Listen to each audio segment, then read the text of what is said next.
ఏంటి మేడం ఈ టైంలో రమ్మన్నారు? మా ఇంట్లో పెళ్ళుంది, ఆకేసి వడ్డిద్దామని పిలిచాను. అర్ధరాత్రి వేళ మరీ ఇంత వెటకారం ఏంటి మేడం? లేకపోతే ఏంట్రా, నేను రమ్మన్నానంటే అర్జెంట్ అనే కదా. ఫోన్లో కూడా డిస్కషన్ పెట్టావు. రమ్మని చెప్పగానే నోరు మూసుకుని నువ్వు ఇక్కడికి రావాలి, అర్థమైందా? మరీ ఇంత డామినేషన్ ఏంటండి? నేనేమైనా మీ దగ్గర పనివాడినా?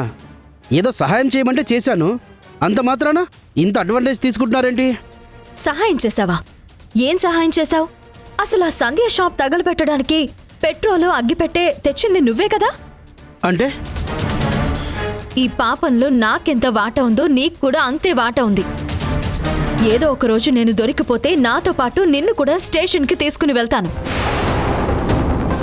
అంచేత నీకు వేరే మార్గం లేదు. నేను చెప్పింది నువ్వు వినాల్సిందే, లేదంటే నేనిప్పటికీ చాలా డిస్టర్బ్డ్గా ఉన్నాను. అందరూ కలిసి నన్ను పిచ్చిదాన్ని చేస్తున్నారు. పిచ్చి ముదిరిపోయి పోలీస్ స్టేషన్లో సరెండర్ అయిపోయి ఇదంతా చేసింది నేను నువ్వు అని చెప్పేస్తాను. ఏంటి మేడం అర్ధరాత్రి జోకులు? మీరిలా మాట్లాడతారని అనుకోలేదు. మీరేదో మంచివాళ్ళని నా పగ కోసం చేతులు కలిపితే మీరు ఇలా మాట్లాడుతున్నారేంటి మేడం? కదా, ఇప్పుడు నా మాటలు వింటుంటే నువ్వు బాగా డిస్టర్బ్ అవుతున్నావు కదా. నేను కూడా అలాగే డిస్టర్బ్ అవుతున్నాను. ఆ సంధ్య చేసే పనులకి, నా భర్త చేసే పనులకి నేను డిస్టర్బ్ అయిపోయి ఏదో ఒకటి చేయాలని నిన్ను పిలిపిస్తే నేను చెప్పడానికంటే ముందు నువ్వేదేదో చెప్పేస్తున్నావు. సరే, ఈ సోది డిస్కషన్ ఏమొద్దు, డైరెక్ట్గా మ్యాటర్లోకి వస్తున్నాను. నువ్వు అర్జెంటుగా పోలీస్ స్టేషన్కి వెళ్ళి ఆ షాప్ తగలబెట్టింది నువ్వే అని, నువ్వే పెట్రోల్ పోసి అగ్గిపుల్ల గీశానని పోలీసులకి చెప్పి నువ్వు లొంగిపో. ఏం మాట్లాడుతున్నారు మేడం? మిమ్మల్ని నమ్ముక నా పని చేస్తే మీరు నన్ను ముంచేస్తారా? నన్ను లొంగిపోమంటున్నారేంటి? ఇది చేసింది ఇద్దరం కదా, పోతే ఇద్దరం పోదాం. ఒరే పిచ్చోడా, నేను చెప్పేది విను. నేనేమీ నిన్ను వెళ్ళి లొంగిపోమని చెప్పింది నిన్ను ఇరికించడం కోసం కాదు, ఆ సంధ్యని ఇరికించడం కోసం. సంధ్యని ఇరికించడం కోసమా? నేను లొంగిపోతే సంధ్యలా ఇరుక్కుంటుంది? పిచ్చినందు, మనం కష్టపడి షాప్ తగలబెడితే సంధ్యకి ఇన్సూరెన్స్ వచ్చింది. ఈ ఇన్సూరెన్స్ కోసమే సంధ్య కావాలని నీకు డబ్బులిచ్చి మరీ షాపు తగలబెట్టించిందని చెప్పి నువ్వు పోలీస్ స్టేషన్కి వెళ్ళి లొంగిపోతే కథ ఎలా అడ్డం తిరుగుతుందో తెలుసా? ఆలోచన బాగుంది మేడం. బాగుండడం కాదు, అద్భుతంగా ఉంటుంది. ఎందుకంటే సంధ్యకి లోన్ వచ్చిందని సంబరపడిపోతుంది. ఆ సంబరం శాశ్వతం కాదని తనకి తెలియాలంటే నువ్వెళ్ళి పోలీస్ స్టేషన్లో సంధ్యే నాకు డబ్బులిచ్చి మరీ పెట్రోల్ పోయించి షాపు తగలబెట్టించిందని నువ్వు ఒప్పేసుకో. ఆ తర్వాత కదా నేను నడుపుతాను. అర్థమైంది మేడం, మీరు చెప్పింది బాగా అర్థమైంది. మీరింత కసిగా ఉన్నప్పుడు నేను ఇంకెందుకు ఆలోచిస్తాను? వెంటనే మీరు చెప్పినట్టు వెళ్ళి పోలీసులకు లొంగిపోతాను. ఎందుకంటే ఇన్నాళ్ళు సంధ్య అంటే నాకు మాత్రమే పగ ఉండేది. ఇప్పుడు నాకంటే పగ మీకే ఎక్కువ ఉంది. మీ పగ తీరాలంటే మీరు చెప్పినట్టు చేస్తాను మేడం.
ఏమండి,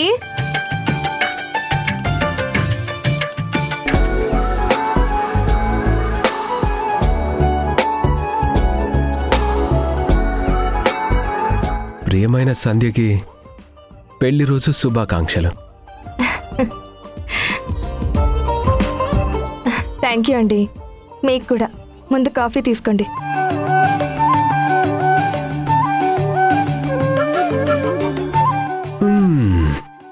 చాలా బాగుంది. భలే వారే. రోజు పెట్టే కాఫీయే కదా. రోజు పెట్టడం వేరు. ఈరోజు నా శ్రీమతి ఉదయాన్నే లేచి తలంటు స్నానం చేసి పూజ చేసి పెళ్లి రోజున ఇలా వేడివేడి కాఫీ ఇవ్వడం వేరు.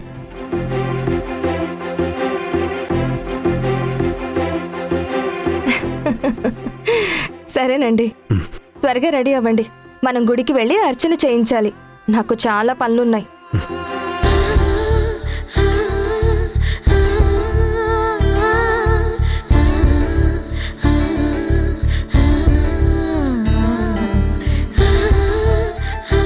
ఈరోజు నా శ్రీమతి నా జీవితంలో అడుగు పెట్టిన రోజు.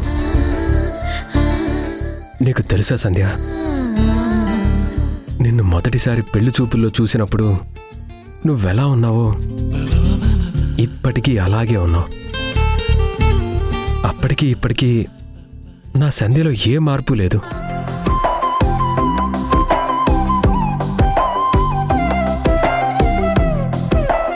నువ్వు నేను ముసలివాళ్ళం అయిపోయినా సరే ఈ ప్రేమ తగ్గ సంధ్య.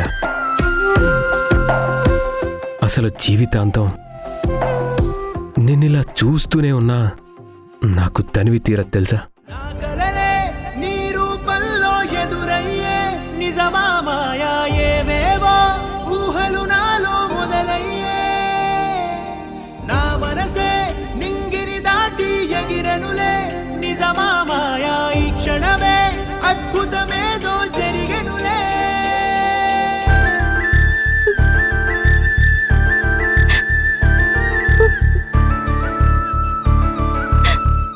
సంధ్య, ఏంటిది చిన్నపిల్లలా ఏడుస్తున్నావు? పెళ్లి రోజున ఏడవకూడదు తెలుసా. ఏమండి, నాకింకా మన పెళ్లి రోజు సంఘటనే గుర్తొస్తుందండి. ఆ రోజు పెళ్లి సందడి. నేను పుట్టిల్లు వదిలేసి వెళ్ళిపోతున్నానని మా అమ్మ పడిన బాధ, మా అమ్మని వదిలేసి వెళ్ళిపోతున్నానని నేను పడిన బాధ అన్నీ గుర్తొస్తున్నాయి. కానీ ఆ రోజు నుంచి ఈ రోజు వరకు నాకు అమ్మ, నాన్న, పుట్టింటికి దూరం అయ్యానన్న లోటు అవన్నీ ఏమీ తెలియకుండా మీరు నన్ను చాలా బాగా చూసుకుంటున్నారు. మీలాంటి మంచి భర్త దొరకడం నా అదృష్టం. అయ్యో, మాటల్లో పడి మర్చిపోయానండి. ఈరోజు మన పెళ్లి రోజు కదా, మీ దగ్గర ఆశీర్వాదం తీసుకోవాలి. ఏం చేస్తున్నావు నువ్వు? మీ కాళ్ళకి నమస్కారం చేస్తున్నాను. అయితే ఒక్క నిమిషం ఉండు. ముందు నేనే నీ కాళ్ళకి నమస్కారం చేస్తాను. అప్పుడు నువ్వు నా కాళ్ళకి నమస్కారం చేద్దు గాని. ఏమండి, మీరు నా కాళ్ళకి నమస్కారం చేయడం ఏంటి? సంధ్య, భార్య భర్తలంటే సమానం. భర్త ఎక్కువ, భార్య తక్కువ అని కాదు. నువ్వు నా కాళ్ళకి నమస్కారం చేస్తే నేను నీ కాళ్ళకి నమస్కారం చేస్తాను. అది కాదండి, మీరు నాకు జీవితాన్ని ఇచ్చారు. ఏమిచ్చాను? పెళ్లి చేసుకొని నీ పుట్టింట్లో కంటే కూడా ఎక్కువ కష్టాలనిచ్చాను. అసలు నిజం చెప్పాలంటే నాకే నువ్వు జీవితాన్నిచ్చావు. నువ్వు లేకపోతే నాకు జీవితమే లేదు. ప్లీజ్ అండి, మీరు అలా మాట్లాడకండి. మీరు నా భర్త. సరే, నేను నీ భర్తనే. నువ్వెవరు? నా భార్యవి కాదా? నా సగ బలం కాదా? నా ప్రాణం కాదా? నువ్వు వచ్చిన తరువాతే నా జీవితంలో ఒక అందం వచ్చింది. నిజంగా నాకు నువ్వొక వరం. ఐ లవ్ యూ సంధ్య.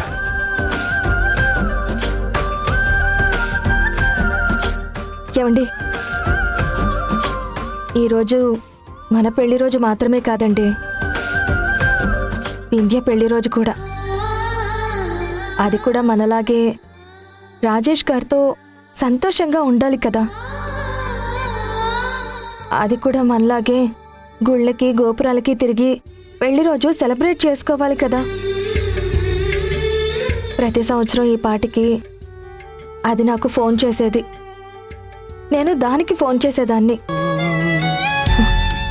ఈసారి పలకరింపులు లేవు, పుట్టినరోజుకి పెళ్లి రోజులకి విషెస్ కూడా లేవు. ఎవరికి వారే యమునా తీరంలాగా అయిపోయాం కదండి. సంధ్య, మళ్ళీ తన గురించి మొదలు పెట్టావా? వింధ్య గురించి ఆలోచించొద్దని నేను ఇంతకుముందే చెప్పాను కదా. ఆలోచించకుండా ఎలా ఉంటానండి? వింధ్య నా కోసమే ఈ ఊరొచ్చింది. దానికి నేను తప్ప ఈ ఊళ్ళో ఎవ్వరూ తెలీదు. అందరూ సంధ్య కోసం వింధ్య, వింధ్య కోసం సంధ్య బ్రతుకుతుంది అనుకున్నారు. కానీ కొట్టుకుని చచ్చే పరిస్థితి వస్తుందని నేనెప్పుడూ అనుకోలేదు. అది నాకు ఫోన్ చెయ్యకపోయినా, చిన్న మెసేజ్ చేసినా నేను చాలా హ్యాపీగా ఫీల్ అయ్యేదాన్ని. సంధ్య, నువ్వు తన గురించి ఆలోచించి మన సంతోషకరమైన వాతావరణాన్ని డిస్టర్బ్ చేయొద్దు. ఇప్పుడు తను ఫోన్ చేయలేదని నువ్వు ఫోన్ చేస్తే ఎన్ని గొడవలు అవుతాయో తెలుసు కదా. వదిలేసి. సరే, ఈరోజు గుడికి వెళ్ళాలి, తర్వాత చాలా పనులున్నాయి. నేను వెంటనే ఫ్రెష్ అయి వస్తాను, మనం గుడికి వెళ్దాం. సరేనా?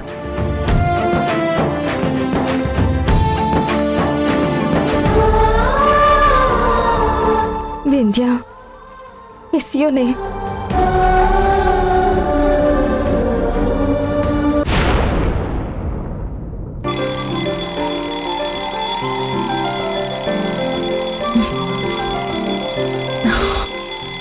బా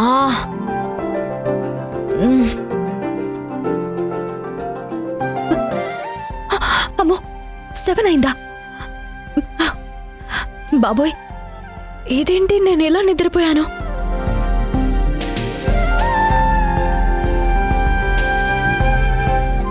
అమ్మగారు కాఫీ అండి. అదేంట్రా, ఇలా లేచానా లేదు, అప్పుడే కాఫీ తీసుకొచ్చా? నేనిప్పుడే లేచిన విషయం నీకెలా తెలుసు? మీ అలారం సౌండ్ కిందకు కూడా వినిపిస్తుంది మేడం. అది విని కాఫీ తీసుకొచ్చావా? మంచి పని చేసావు. ఇలా ఇవ్వు.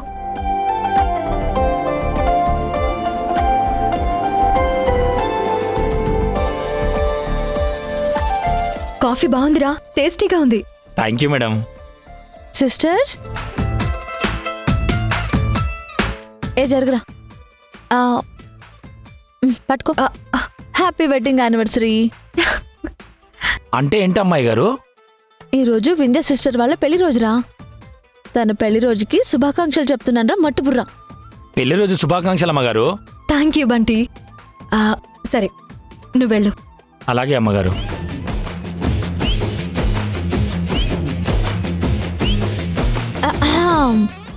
ఏంటి సిస్టర్, ఈరోజు ప్రోగ్రామ్స్ ఏంటి? బాబా నువ్వు కలిసి గుడికి వెళ్తున్నారా, రెస్టారెంట్కి వెళ్తున్నారా, సినిమాకి వెళ్తున్నారా? అసలేంటి ప్లాన్స్? యాక్చువల్గా చెప్పాలంటే ఇంకా ఏం ప్లాన్ చేసుకోలేదు. సర్లే గాని ఈరోజైనా మీ పెళ్లి రోజని ఆ సంధ్య బావని రోజు వదులుతుందా లేదా?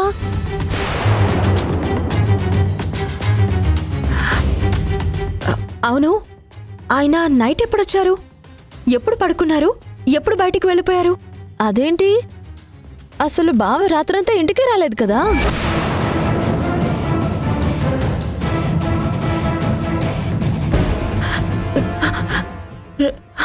మోనికా, రాకపోవడం ఏంటి? అవును సిస్టర్, నైట్ నువ్వు వచ్చి పడుకున్నావు కదా, రాత్రంతా చాలాసేపటి వరకు నాకు నిద్ర పట్టలేదు. ఉదయాన్నే మీ పెళ్లి రోజు కదా అని బొకే కోసం నేను తొందరగా లేచాను. నువ్వెప్పుడు లేస్తావా అని నేను వచ్చి చూస్తే నువ్వు ఒక్కదానివే నిద్రపోతున్నావు. అప్పుడు కూడా బావ లేడు. అదేంటి అని నేను బంటిని అడిగితే సార్ అసలు నైట్ ఇంటికి రాలేదని చెప్పాడు. ప్రాణం పోతుందని కాపాడాను, కానీ దీనివల్ల నా ప్రాణం పోయే పరిస్థితి వస్తుందనుకోలేదు. ఆయన టెంపుల్ నుంచి ఆవేశంగా వెళ్లారు, మరి ఇంటికి రాకుండా ఎక్కడికి వెళ్ళుంటారు?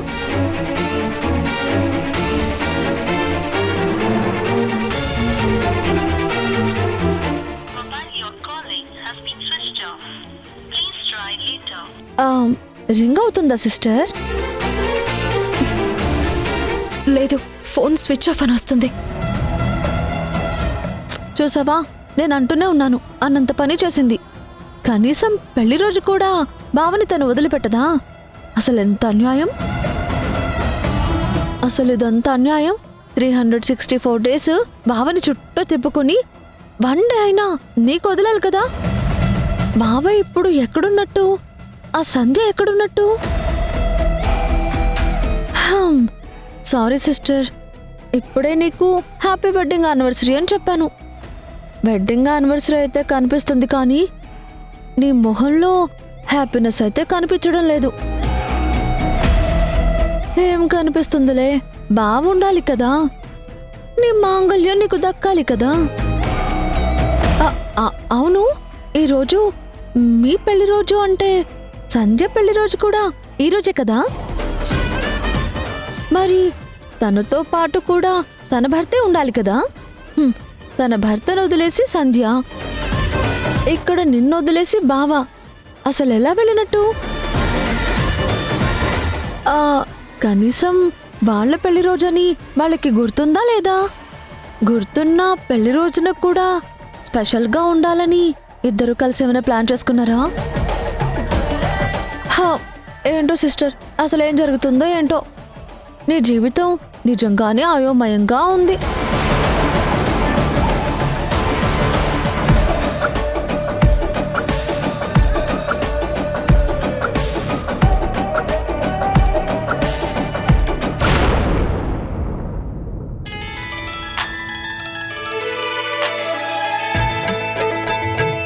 సంధ్య, ఆలస్యం అవుతుంది, త్వరగా రా. ఇదిగో వచ్చేస్తున్నానండి. వెళ్దామా? అన్నయ్య, వదిన, happy wedding anniversary. Thank you. ఇలాంటి పెళ్లి రోజులు మీరు ఎన్నో జరుపుకోవాలని మనస్ఫూర్తిగా కోరుకుంటున్నాను. థ్యాంక్ యూ మరదలా. అత్తయ్య, మమ్మల్ని ఆశీర్వదించండి. ఏమండి? నా ఆయుష్ కూడా పోసుకుని పిల్ల పాపలతో కలకాలం చల్లగా ఉండండి. లేవండి.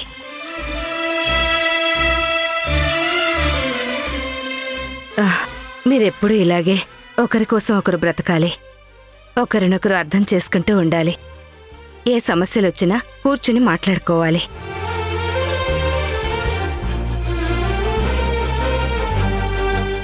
ఏదున్నా భర్తకి భార్య, భార్యకి భర్త, మీరిద్దరూ 10 మందికి ఆదర్శంగా బ్రతకాలరా. అలాగే అత్తయ్య. అమ్మా, గుడికెళ్ళొస్తాం. అలాగే వెళ్ళిరండి. మళ్ళీ వచ్చే సంవత్సరం కల్లా మన ఇంట్లో పాపదో బాబుదో ఏడుపు వినపడాలని ఆ భగవంతుణ్ణి గట్టిగా మొక్కుకోండి.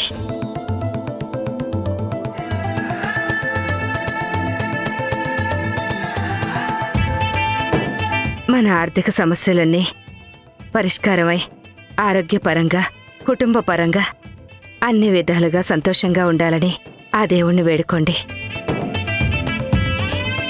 ముఖ్యంగా మీ కాపురం చల్లగా ఉండాలని కోరుకోండి. అలాగేనమ్మా, ఆలస్యం అవుతుంది. సంధ్య, రా వెళ్దాం. వెళ్ళొస్తాం అత్తయ్య. వెళ్ళండి. బాయ్.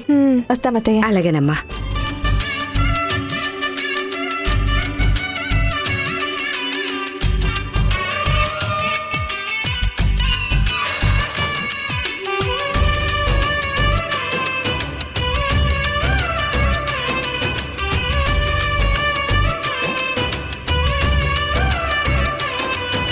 ఏంటమ్మా పెళ్లి రోజు నాడు ఏడుస్తున్నావు? కష్టాలున్నప్పుడు ఏడుస్తావు, ఆనందాలున్నప్పుడు ఏడుస్తావు. ఎప్పుడు కన్నీళ్ళేనా? ఈరోజు వదిన అన్నయ్య చూడు ఎంత హ్యాపీగా ఉన్నారో. నువ్వు ఇలా ఏడ్చి మళ్ళీ కష్టాలు గుర్తు చేస్తావా? మళ్ళీ వదిన్ని బాధ పెడతావా? ఇంకోసారి నువ్వు వదిన ముందు కంటతడి పెడితే ఊరుకోనమ్మా. ఇవి కన్నీళ్లు కావే, ఆనంద బాష్పాలు. అయినా సరే నీ కళ్ళలోంచి నీళ్ళొస్తే వదిన ఏడుస్తుంది. మీరిద్దరూ ఏడిస్తే అన్నయ్య ఏడుస్తాడు. అన్నయ్య ఏడిస్తే నేను ఏడుస్తాను. చివరికి మా నిల్లంతా ఇలా ఏడుపుతో నిండిపోతుందమ్మా. ఇలా పెళ్లి రోజు, పుట్టినరోజులైనా సంతోషంగా ఉందామమ్మా. సరేనే, ఇక నుంచి నా కళ్ళల్లో నుంచి నీళ్లు రాకూడదు, అంతే కదా? అయినా నా కొడుకు, నా కోడలు ఉండగా నా కళ్ళలోంచి నీళ్ళెందుకు వస్తాయి? అమ్మా, ఇంకొకటి మర్చిపోయావు. నీకు కొడుకు కోడలే కాదు, కూతురు కూడా ఉంది. సరే సరే, నువ్వు కూడా ఉన్నావులే.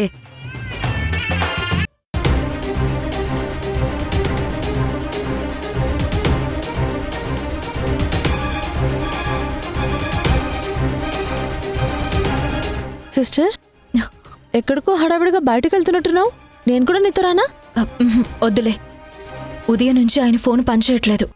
నీకు తెలుసు కదా, ఎక్కడున్నారో ఏంటోనని నాకు చాలా కంగారుగా ఉంది.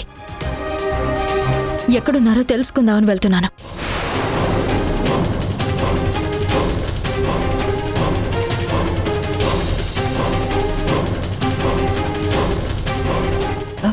అత్తయ్య,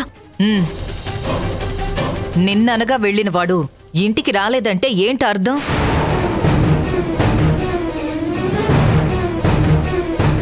వాడికి ఎంత కష్టం వస్తే ఫోన్ స్విచ్ ఆఫ్ చేసి ఇంటికి రాకుండా ఉంటాడు? వాణ్ణి హింసించి హింసించి ఇల్లంటేనే భయం పుట్టేలా చేశావు. ఈరోజు మీ పెళ్లి రోజు. సంతోషంగా ఉండాల్సిన నా కొడుకు అసలు ఎక్కడున్నాడో ఎలా ఉన్నాడో. కాని వాడు ఎక్కడున్నా ఒంటరితనంతో బాధపడుతూ ఉంటాడు. దానికి కారణం నువ్వే.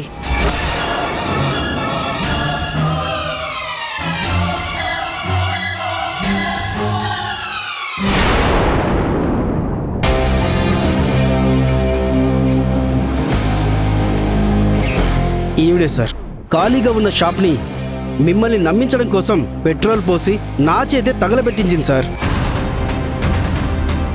లేదు సార్, ఇదంతా అబద్ధం. మీకు రావాల్సిన ఇన్సూరెన్స్ క్లెయిము హోల్డ్లో పడింది.